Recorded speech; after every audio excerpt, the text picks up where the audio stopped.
লালবাগ কিল্লা বর্তমান বাংলাদেশের এক ঐতিহাসিক এবং রহস্যময় ফটক। মোগল আমলের ৪০০ বছরের ইতিহাসের সাক্ষী হয়ে স্বমহিমায় দাঁড়িয়ে থাকা একমাত্র ঐতিহাসিক নিদর্শন কিল্লা আরঙ্গবাদ বা লালবাগ কিল্লা।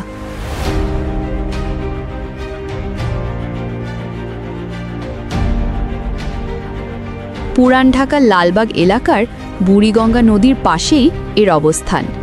প্রথমে এটির নাম ছিল কেল্লা আরঙ্গবাদ। ১৮৪৪ সালে এলাকার নাম আরঙ্গবাদ পরিবর্তিত হয়ে লালবাগ হয়। এলাকার নাম লালবাগ হওয়ায় দুর্গটির নামও লালবাগ কেল্লা হয়।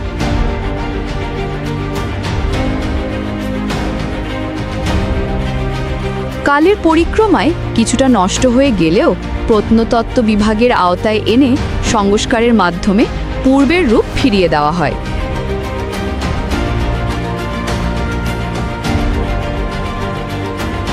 ধীরে ধীরে দৃষ্টি আকর্ষণ করতে থাকে ভ্রমণপ্রিয় মানুষদের। লালবাগ কিল্লার নির্মাণ কাজ শুরু হয় ১৬৭৮ সালে। তৎকালীন মোগল সম্রাট আজম শাহ এর নির্মাণ শুরু করেন।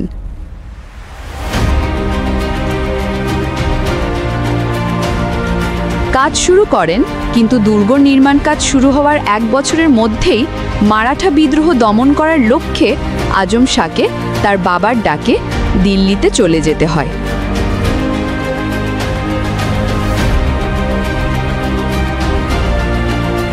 সম্রাট আজম শাহ চলে যাওয়ার পর দুর্গ নির্মাণের কাজ সাময়িকভাবে বন্ধ হয়ে যায়। এরপর তৎকালীন নবাব শায়েস্তা খান লালবাগ কিল্লার নির্মাণ কাজ পুনরায় শুরু করে।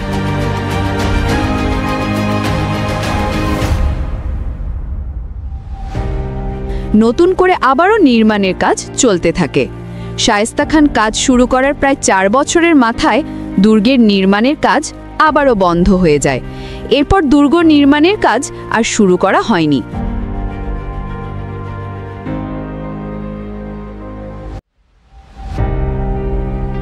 মূলত শায়েস্তা খানের মেয়ে পরি বিবি মারা যাওয়ার কারণে নবাব লালবাগ কেল্লা নির্মাণ কাজ বন্ধ করে দেন।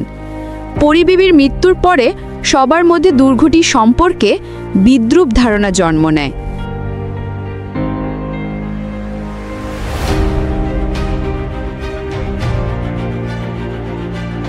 পরি বিবির মৃত্যুর পর তাকে মূলত লালবাগ দুর্গের মাঝেই সমাহিত করা হয়, আর এরপর থেকে এটিকে পরি বিবির সমাধি হিসেবে আখ্যায়িত করা হয়।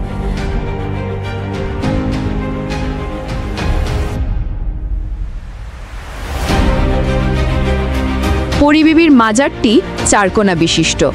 বাংলাদেশে একটিমাত্র দুর্গ যেখানে মার্বেল পাথর, কোষ্টি পাথর, বিভিন্ন রঙের ফুল পাতা সুশোভিত চাকচিক্যময় টালির সাহায্যে অভ্যন্তরীণ ৯টি কক্ষ সাজানো হয়েছে। কক্ষগুলোর ছাদ কোষ্টি পাথর দিয়ে তৈরি।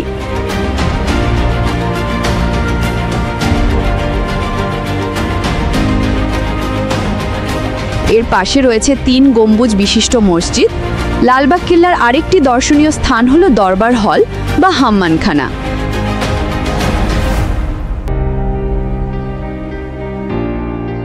বর্তমানে লালবাগ কিল্লা জাদুঘর হিসেবে ব্যবহৃত হচ্ছে। হাতে লেখা কুরআন শরীফ, মোগল আমলের বিভিন্ন নিদর্শন, শায়েস্তা খানের আমলের যুদ্ধের বিভিন্ন অস্ত্রশস্ত্র এবং তখনকার প্রচলিত মুদ্রা সহ অনেক কিছুই আছে এই জাদুঘরে। লালবাগ কেল্লার স্থাপনাগুলোর অন্যতম হচ্ছে ৩ গম্বুজ বিশিষ্ট মসজিদ। মসজিদের ছাদের ওপরে বড় একটি ও দুপাশে ২টি গম্বুজ আছে। বর্তমানে স্থানীয় মুসল্লিরা মসজিদে জামাতে নামাজ আদায় করে। কিল্লার আরেকটি নিদর্শন দক্ষিণ পূর্ব তোরণ। শত্রুদের প্রতিহত করার জন্য দুর্গে মোগল আমলের একটি সুড়ঙ্গ পথ তৈরি করা হয়েছিল।